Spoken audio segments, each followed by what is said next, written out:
Na, ar pasiruošę išgirsti Jehovos žodį šiandien? Aš taip. Turėsime Biblijos studijas, tai Biblijos studijos lauke. Aš esu čia prie RV parko, visai šalia rytų Stalsburgo, Pensilvanijoje. Todėl neaišku, kokius garsus girdėsime šio mokymo metu, bet tokia graži šauni diena, aukštas mėlynas dangus su minkštučiais debesimis, pamaniau, kad mums visiems patiks Biblijos studijos šioje aplinkoje. Taigi, noriu paskatinti jūs pasiimti savo Biblijas, užrašinės, tyrinėsime šventąjį raštą, kad sužinotumėm, kas yra Jehova. Aplink tiek daug sumaišties, kas yra Jehova. Ar Jehova yra tėvas, ar Jehova du viename, ar trys viename, ar Ješua yra Jehova. Tokia daugybė žmonių klausia tokią daugybę klausimų.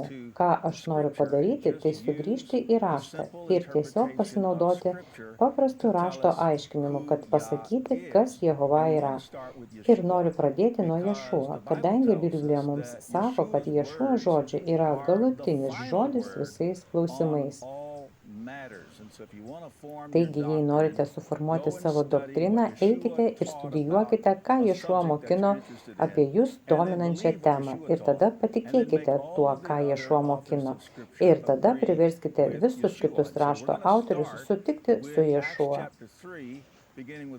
Taigi pradėsime nuo apaštalų darbų 3:19. Aš noriu parodyti jums kai ką tikrai labai įdomaus.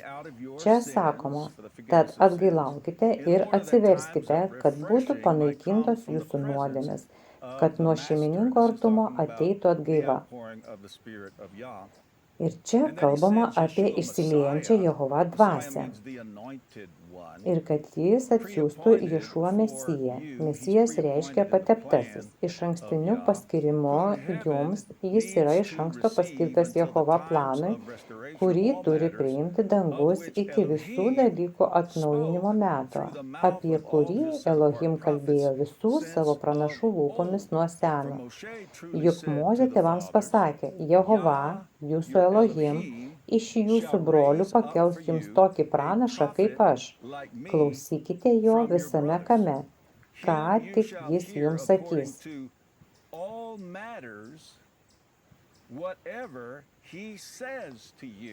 Taigi, tai yra antrasis Toros įsakymas. Jehova sako, aš pakelsiu jiems iš jų brolių tokį pranašą kaip tu, ir aš įdėsiu savo žodžius į jo burną. Ir jis kalbės viską, ką aš jam pasakysiu. Ir iš žmogaus, kuris neklausys mano žodžių, kuriuos jis kalba mano vardu, aš pareikalausiu iš jo. Todėl mes turime išgirsti ir paklusti Ješua. Ješua yra paskutinis žodis visais klausimais. Leiskite paskaityti dar kartą. Klausysite visko, ką jis jums sakys. Todėl turite girdėti jį visame kame, ką jis besakytų. Tuo jūs turite tikėti. Ir kiekviena būtybė, kuri neklausys to pranašo, beje, rašte labai patogu Ješuo vadinti pranašu, bus visiškai išnaikinta iš žmonių. Taigi, kai mes klojame šį pamatą, noriu, kad jūs pamatytumėte, jog Ješuo yra galutinis žodis visame kame. Kad ir ką Ješuo mokino, jūs tuo tikite. Ir tada priverčiate visus kitus rašto autorius sutikti su Ješuo. Dabar pereikime prie 1 Timotiejų 6 skyriaus. Ir aš jums parodysiu kai ką tikrai nuostabaus. Štai 1 Timotiejui 6 skyrius. Ir pradėsime nuo 3 eilutės.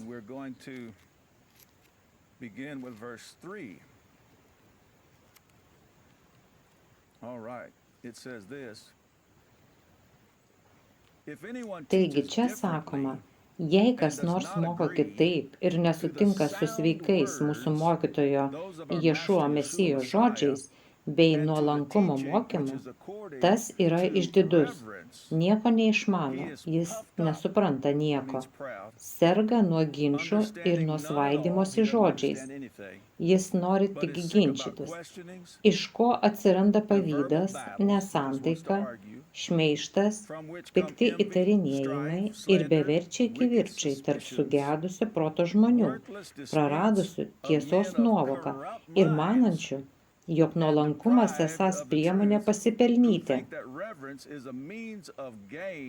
Įsidėmėkite, šalinkitės tokių. Taigi čia Šaulis nustato švento rašto standartą, kaip mes vertiname rašto mokytojus. Taigi Šaulis sako, jei kas nors mokina kitaip ir nesutinka su sveikais mokytojo Ješuo Mesijo žodžiais, šalinkitės tokių.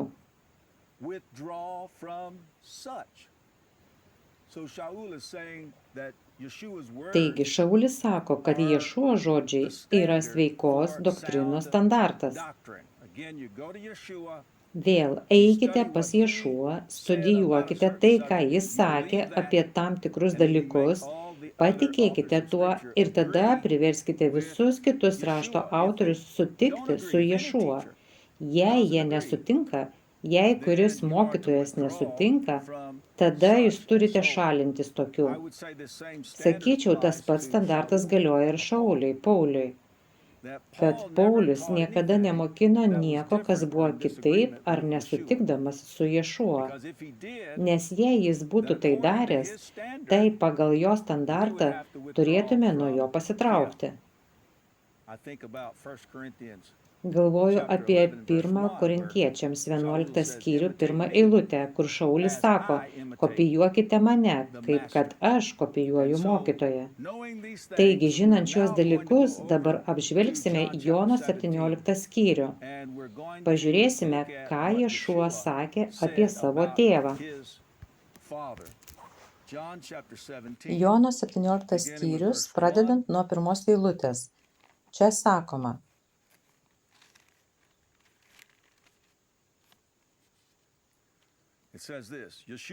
Ješuo pasakė šiuos žodžius ir pakėlė savo akis į dangų.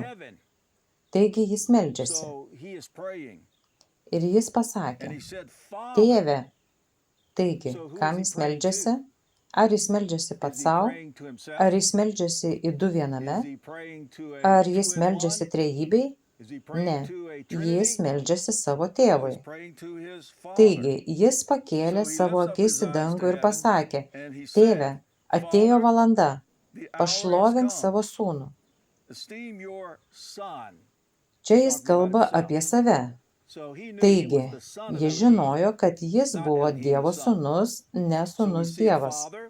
Taigi, matome tėvą, Ješuo nėra tėvas ir mes matome, kad tėvas turi sūnų ir tėvo sūnus yra Ješuo. Pašlovink savo sūnų, kad ir sūnus pašlovintų tave.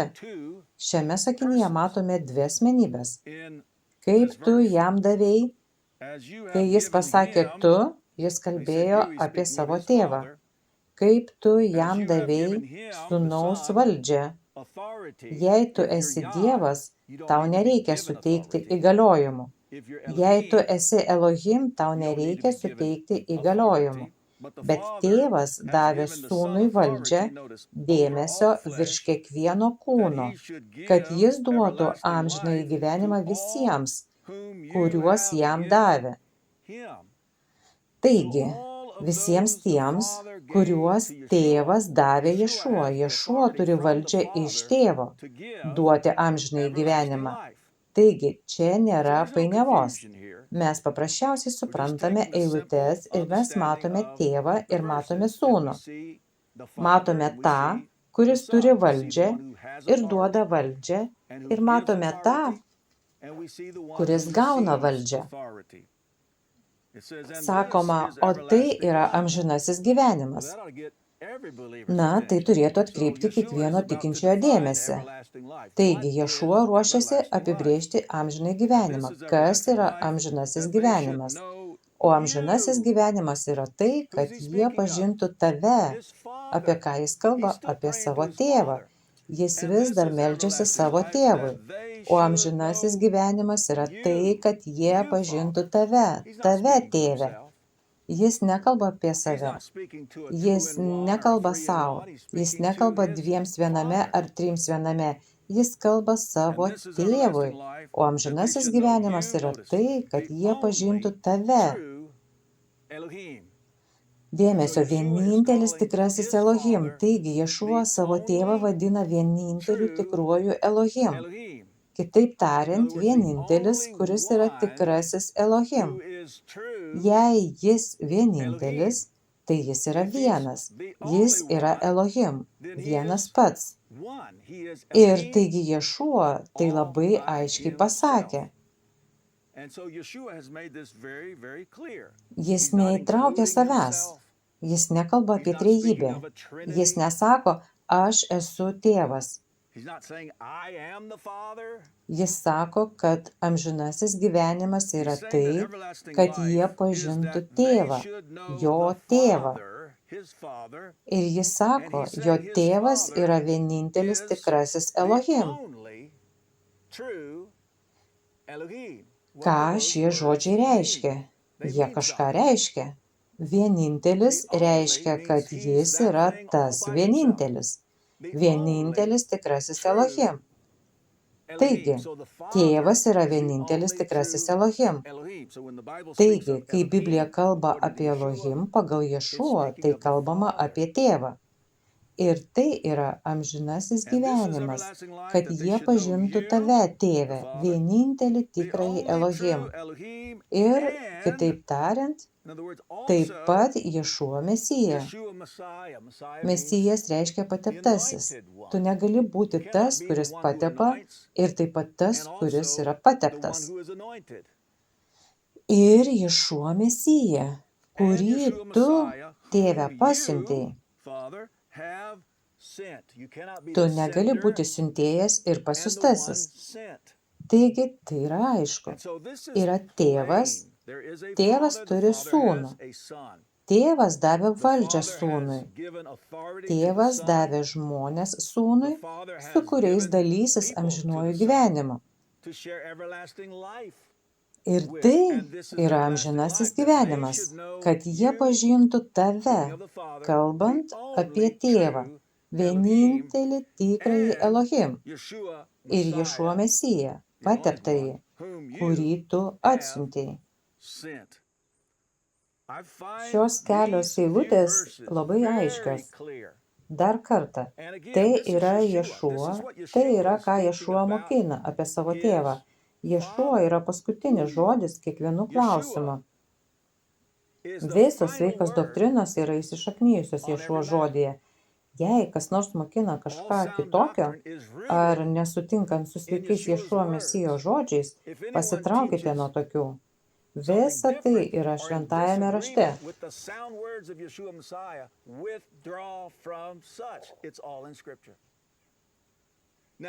Dabar pereikime prie pakartoto įstatymo 6 skyrius 4 eilutės. Pakartoto įstatymo 6 skyrius. Ši ištrauka vadinama šma, išgirsti ir paklusti.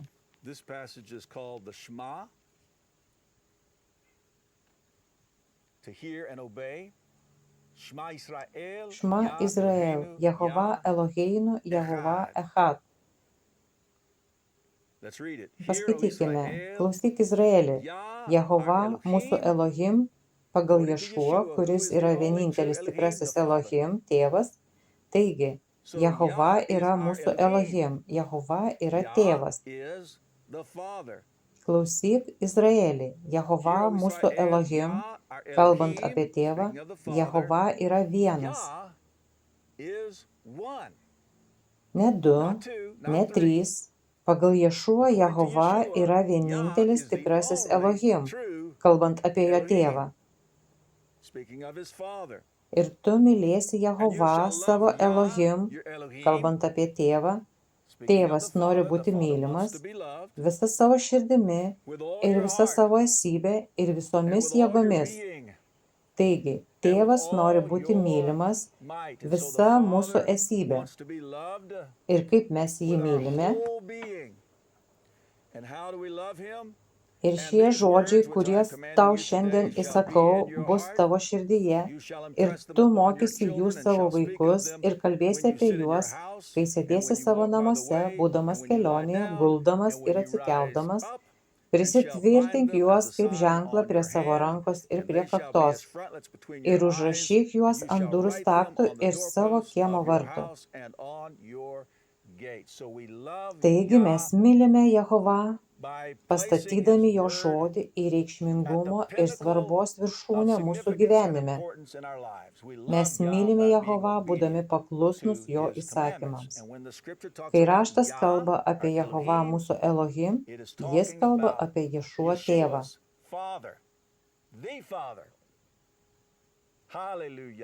Aleliuja, jis yra vienintelis tikrasis Elohim. Kai mes pakeliam pirštą ir sakom, Jehova yra vienas, mes iš esmės sakome būtent tai, ką sakė Ješua, kai jis vadino savo tėvą vieninteliu tikruoju Elohim. Pereikime prie Marko 12 skyriaus. Marko 12 skyrius, tai tikrai įdomu, mes tęsime 28 eilutę.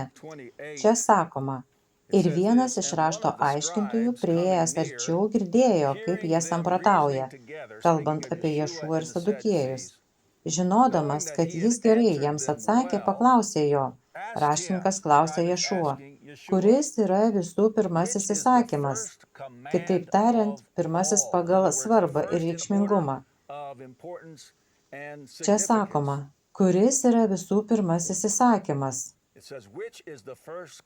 Ješuą jam atsakė, pirmasis iš visų įsakymų yra klausyk Izraeli. Jehova, mūsų Elohim, Jehova yra vienas. Taigi, jis cituoja pakartoto įstatymo 6 skyrių 4 eilutę. Jis cituoja Šma. Jis sako, kad pripažinimas, kad Jehova yra vienas, yra didžiausio įsakymo dalis. Jehova yra vienas. Tėvas yra vienintelis tikrasis Elohim.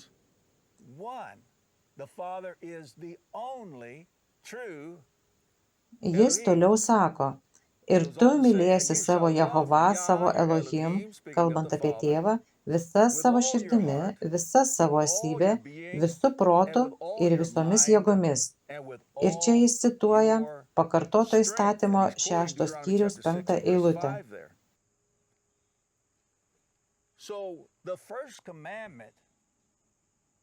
Taigi, pirmasis įsakymas, didžiausias iš visų įsakymų. Pirmiausia, tai išgirsti ir suprasti, kad Jehova, mūsų Elohim, pagal Ješuą tėvas, yra mūsų vienintelis tikrasis Elohim. Taigi, Jehova yra tėvas. Išgirsti ir suprasti, kad Jehova, mūsų Elohim, yra vienas.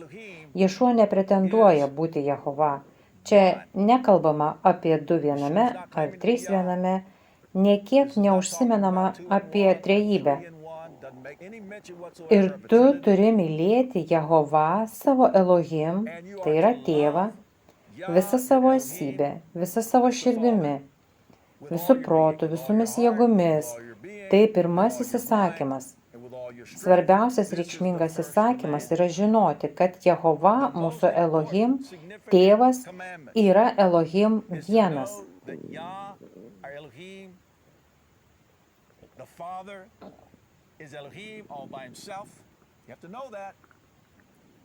Jūs turite tai žinoti ir tada mylėti jį. Jis toliau sako, antrasis panašus į jį, mylėk savo artimą kaip save patį. Nėra jokio kito įsakymo didesnio už šiuodu. Tada rašto žinovas jam atsakė, gerai mokytojau pasakei. Tu pasakei tiesą, nes yra vienas Elohim ir be jo nėra kito. Jis cituoja pakartoto įstatymo 4 skyriaus 35 eilutę. Taigi, rašto žinovas aiškiai suprato, kad yra vienas Elohim, kalbant apie tėvą, ir be jo nėra kito. Turime tai išsiaiškinti. Turime tai visiems paaiškinti, kad jei nepripažįstate, jog Jehova, mūsų Elohim tėvas, yra vienas Elohim, tada jūs nevykdote didžiausio iš visų įsakymų.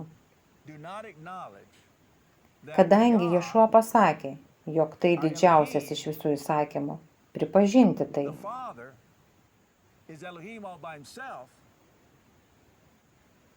then you're not fulfilling the greatest of all commandments.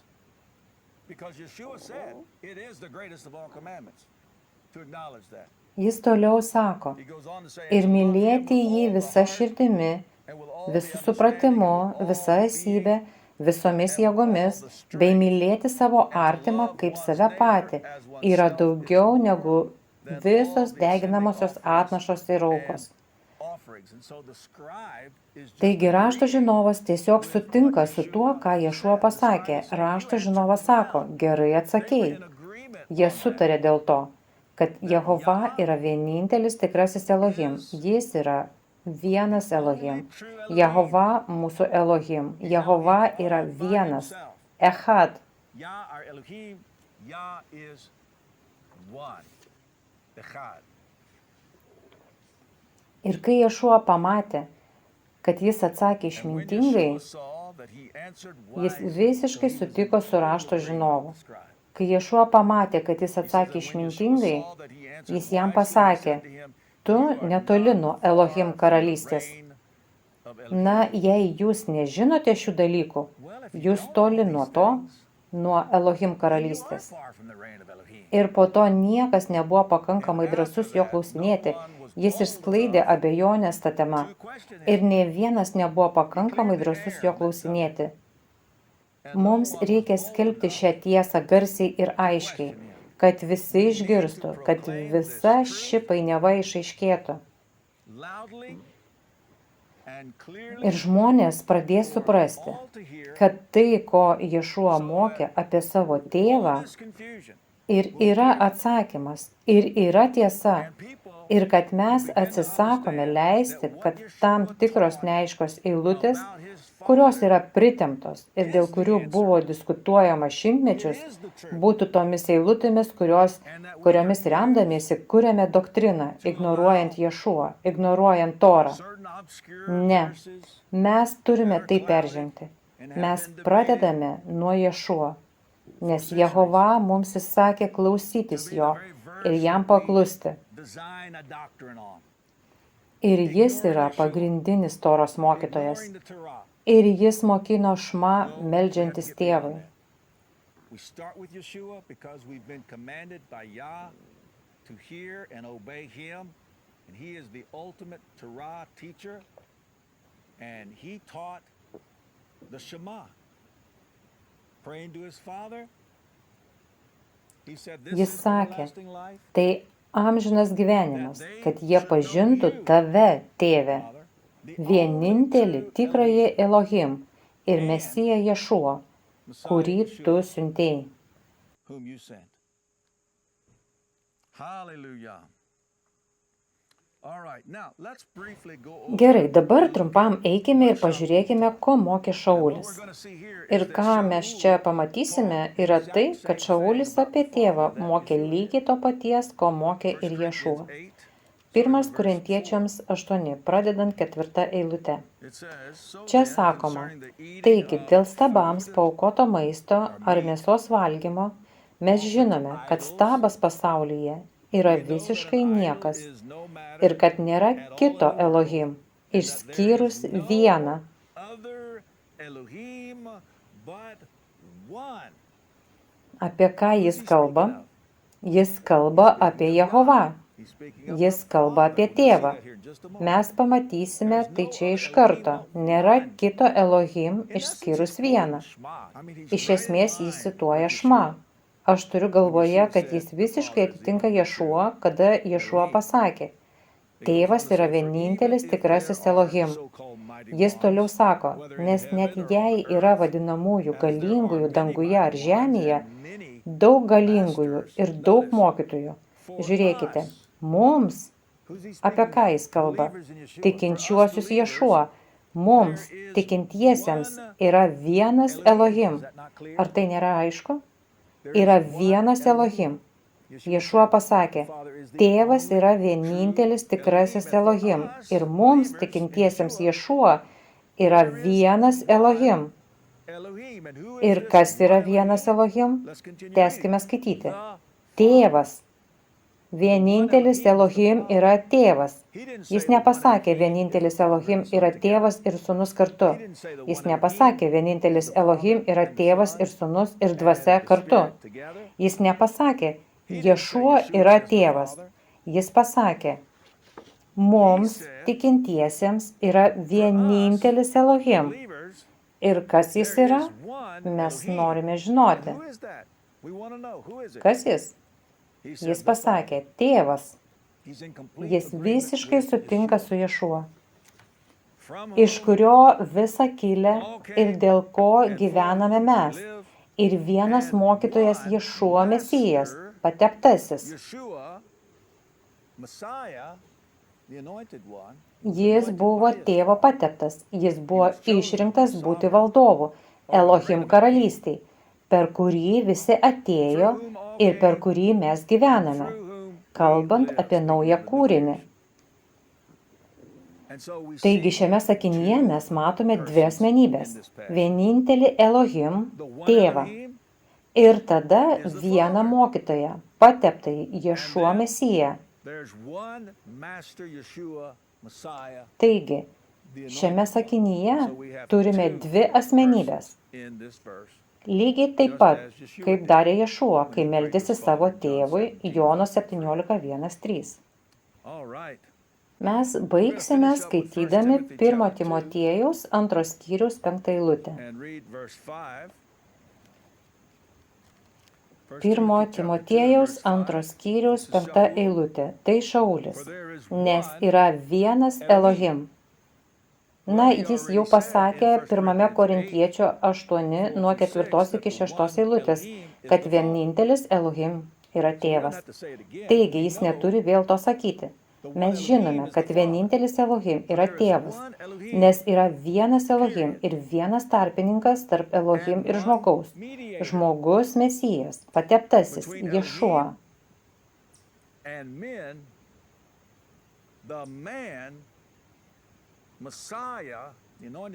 Taigi šioje eilutėje matome tris asmenis.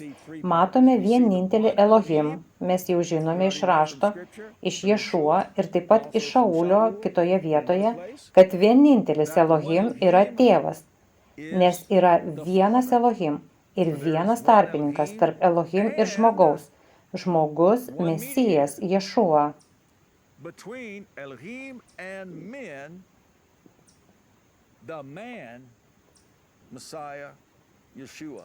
Taigi mes turime Elohim, turime žmogų ir turime tarpininką, kuris yra tarp Elohim ir žmogaus. Vienintelis Elohim yra tėvas ir tarpininkas yra sūnus.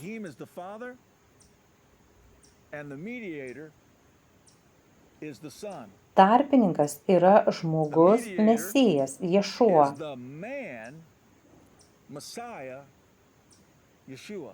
Taigi Šaulis, kad ir kas, neturėjo bėdos sakydamas, kad Ješua yra žmogus.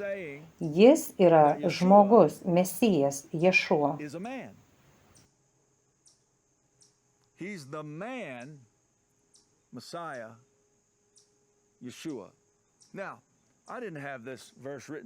Aš neturėjau pasirašęs šios eilutės, bet aš noriu jus perkelti į Jono 20 skyrių.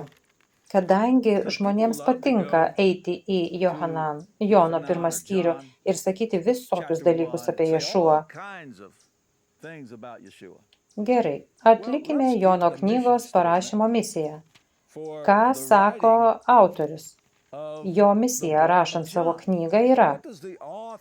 Tai bus Jono 20 skyrius, pradedant 30 eilute.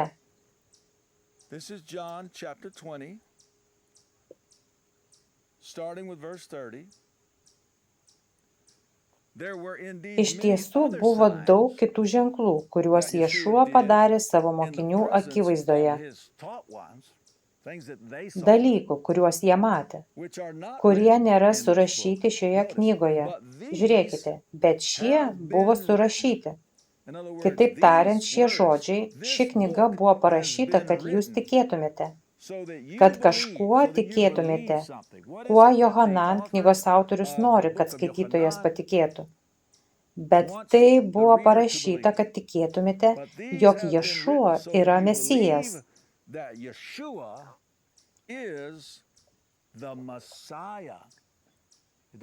Nesakoma, kad jūs tikėtumėte, jog Ješua yra Elohim, ar kad tikėtumėte, jog Ješua yra Jehova, ar kad tikėtumėte, jog Ješua ir tėvas sudaro vieną Elohim. Arba nėra sakoma, kad jūs turite tikėti trejybę. Nieko to ten nėra. Tai yra sumaišyta religija. Tai religinė nesąmonė. Kas čia sakoma? Bet tai buvo parašyta, kad tikėtumėte, jog Ješua yra Mesijas, pateptasis. Tu negali būti tas pats, kuris patepi ir pateptasis. Žiūrėkite, Elohim sūnus, ne pats Elohim yra sūnus. Nesakoma, kad Elohim pats yra sūnus. Frazės, kad Elohim pats yra sūnus, jūs nerasite niekur Biblijoje. Frazė, kad Elohim pats yra sūnus, yra sugalvota religijos. Ne, Ješua yra Elohim sūnus, jis yra Mesijas, jis yra pateptasis, jam buvo duota valdžia iš tėvo, jam žmonės kaip mokiniai buvo duoti jo tėvo. Jam buvo suteikta valdžia duoti amžinąjį gyvenimą tiems, kuriuos jam tėvas davė. Jis nėra tėvas. Jis nėra Jehova Elohim.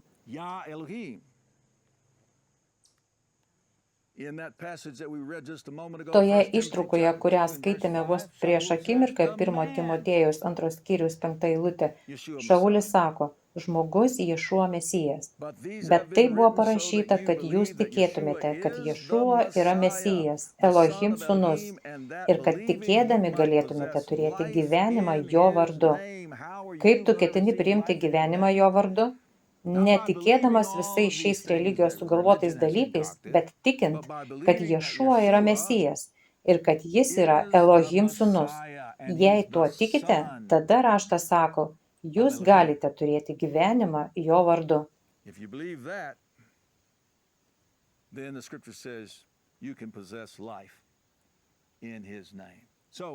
Taigi, mes kalbėjome apie keletą ištraukų, kurios yra labai aiškios.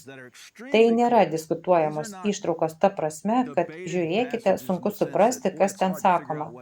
Tai nėra sudėtingos ištraukos. Tai aiškios, glaustos ištraukos, kur mes sužinojame, kas yra Jehova. Pirmiausia, pažiūrėjome, ką Ješua kalba, kuris labai aiškiai pasakė, kas yra Elohim, kad Elohim yra jo tėvas. Tada žiūrėjome Toroje ir pamatėme, kad Jehova, mūsų Elohim, Jehova yra vienas. Ir tada pažiūrėjome, ką Šaulis sako. Ir Šaulis taip pat sakė, kad yra vienintelis Elohim, tėvas. Ir kitoje vietoje pamatėme, kur sakoma, kad yra Elohim, yra žmogus ir yra vienas tarpininkas tarp Elohim, tėvo ir žmogaus. Ir tas tarpininkas yra Ješua. Taigi, kai supranti šias tiesas, tada sakai, aš tikiu tuo, ko mokino Ješua, kad jo tėvas vienintelis tikrasis Elohim. Ir aš savo gyvenimą grindžiu tuo faktu. Aš visiškai priimu apreiškimą, kurį Jehova suteikė Mozei, kad Jehova yra Elohim. Jehova yra vienas, Echad. Ir aš tikiu, kaip Šaulis patvirtino tai, ko mokė Ješua, kad yra vienas Elohim, yra žmogus ir yra tarpininkas tarp Elohim ir žmogaus. Ir šis tarpininkas yra Ješua.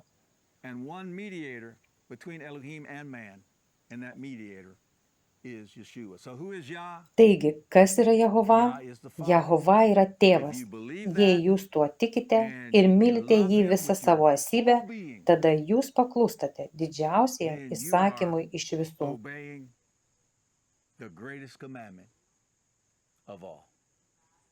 Hallelujah.